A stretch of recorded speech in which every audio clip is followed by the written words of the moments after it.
Good morning, afternoon and evening, my crazies. My name's Angela and I'm the Crazy Poppy Lady, and I went and gone and done it. I went charity shop shopping on the hunt for books to cover me while I'm away on the Royal British Legion tables this month.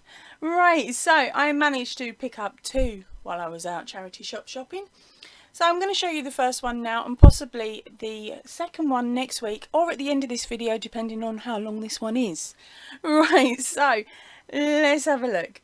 This one is called Crochet 20 Projects with Friends to Make. It's really tactile because they've stuck the label on top.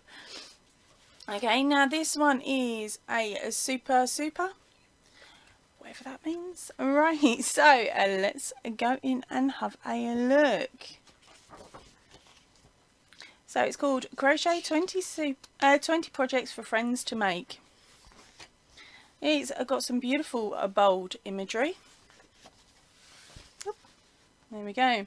Here is our contents. Right, so we've got information on how to use this book, what you'll need, how to do it, finishing touches and following patterns. Then they set it into sections. I love the names of these. You've got the Lazy Crafter, on Weeknight Winters, Perpetual Creative, Committed Crafter and Bits and Bobs. Right, so let's get in and have a look. Right, there's our introduction section. Let's skip all that. Right, ready, steady, make.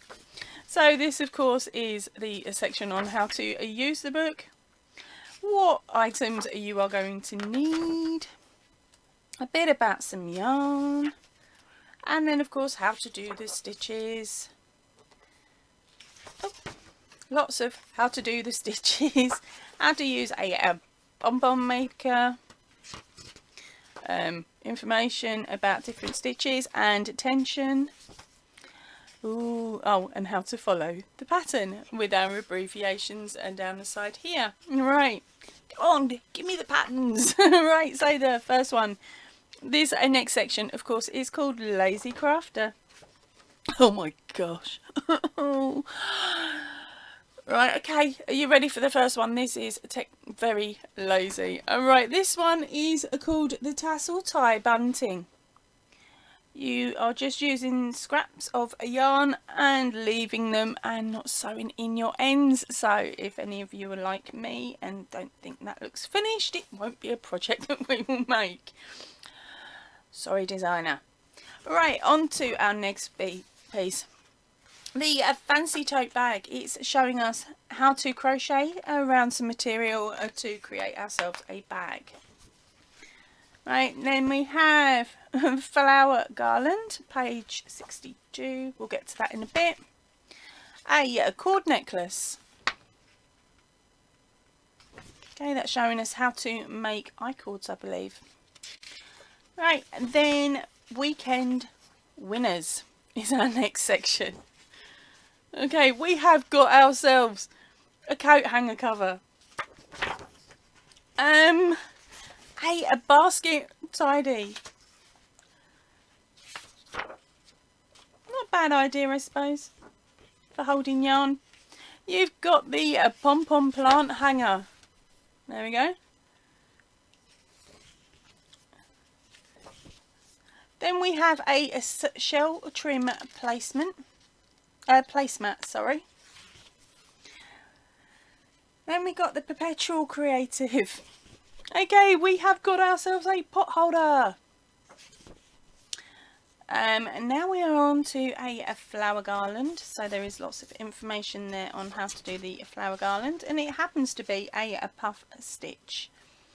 Is it the puff stitch flower or something? I don't know, I can't remember, but I can find you the pattern for that. It's on YouTube. Right, I know because I've used that flower recently. Alright, we've got the neon tablet case, a tassel bag,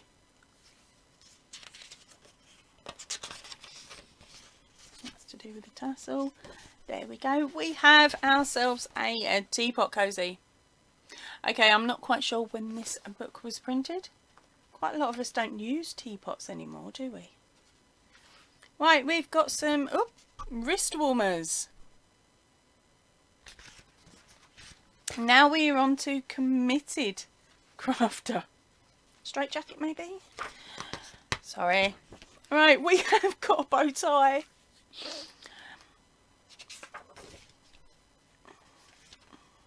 To be honest, that's not a bad idea for some amigurumis as an added item.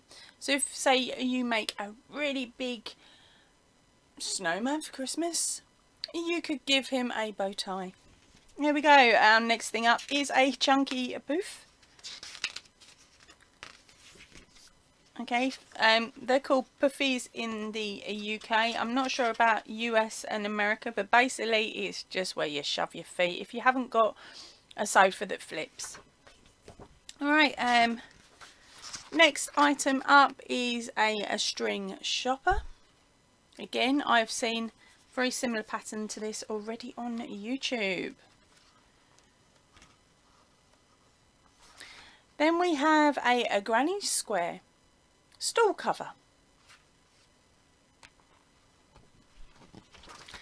This one here is a turban hat.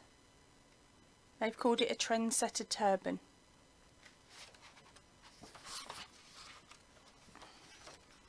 This is a vino holder, so basically wine bottle holder. Hey. Right, and now we are on to the bits and bobs. That is just all your other bits and bobs that you need to know. Okay, and that is the end of the book.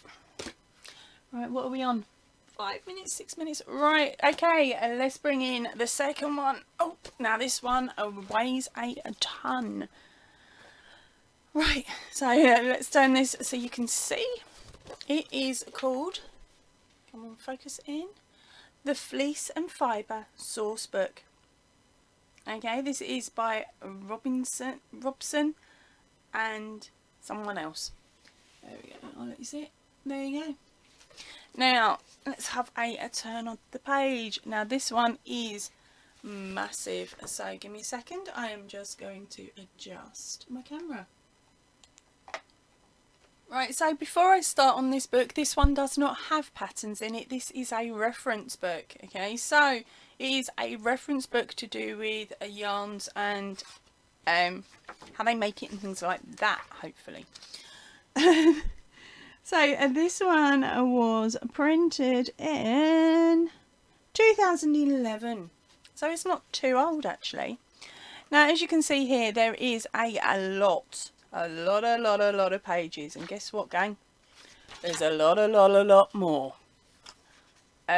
Yeah, so we have got 430 pages of gorgeous squidgy reference material. I am not going to read, or shall I? No, I'm not going to read through all of this. I will give you the basics. We have got black-faced mountain family. So they're talking there about different sheep. Then we've got the chevron family, the Dorset group, Down family, English Longwood family, the Feral group, the Merino family. You'll recognise some of these names now. Then we have got the Northern European short-tailed family, the Welsh Hill family and Mountain family, and and then following it up with other sheep breeds. Then it comes down and it says the Wilder circles of sheep. Then we've got others. In part 2 it is other specials, the rest of the Mirage. I can't say that word, gang, so I'm not going to. Right, we've got information on goats, the goat crosses, the camelids and other critters. So they're covering all of the different wools that we can get our hands on in this book. We've got the bibliography, the acknowledgements, the donors and supporters, the photography credits, and of course our index on the last sections.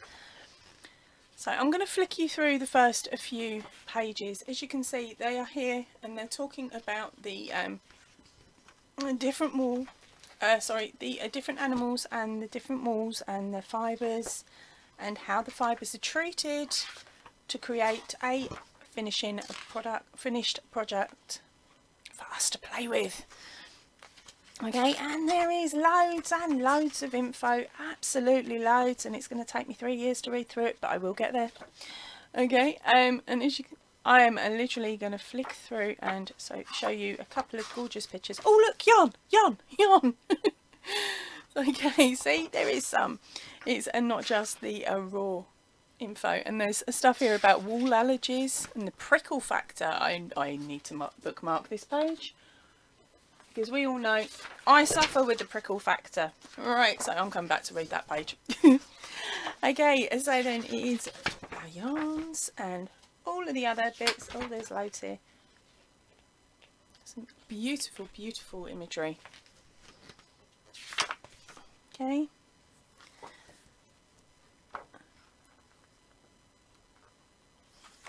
I need to zoom out a bit more, don't I? Give me a second. Right, so I'm just going to be cheeky and I'm just going to flick through so you can see some of the imagery.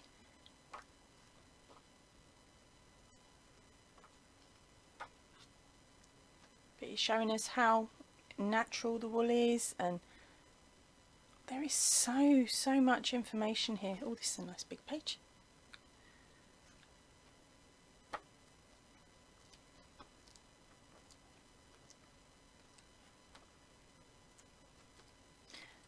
And I would say, here you go, Reggie, I'll share this with you, but this thing weighs an absolute ton. So just give me a nudge and we can sit and read through it together. Right, so as you can see, lots and lots and lots of info. So much.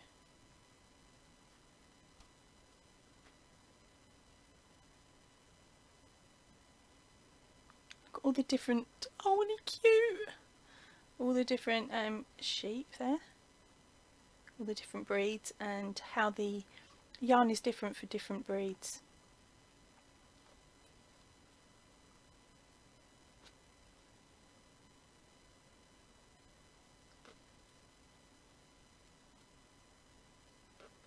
This is definitely a decent reference book. Got loads.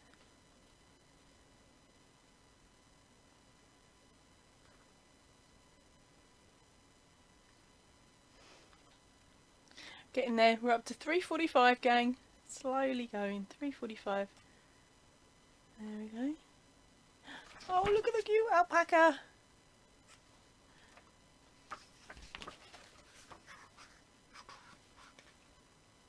Yeah, it's so much. So much reference. Right. Coming up to the end now, gang. Camel! Has anyone tried working with camel hair yet? Wow. Okay. And then of course we've got the other critters. So we've got our rabbit, our bison. Now are they saying that's wolf or dog? Some dog. Okay. So we got dog, wolf and cat, and yes, I have used some of Liam's fur that came out whilst I was brushing him. I tried to make something. I did actually manage to make a chain. I think I chained about 10 or 15, so I was quite chuffed with that. But that was just on its own. It wasn't mixed in with any other fibre because I didn't know what I was doing. I just ran out of yarn and thought, oh, that'll do. Right. Right, and there you go. And then there's the acknowledgements and everything at the back. Right, so that is the end of the books today. Right, so that is it for me for today. I hope you enjoyed looking through these 2 books. Right, I'm going to head off now. I will see you all really soon if you can. Please stay in and definitely stay safe. Ta-ra for now, everybody.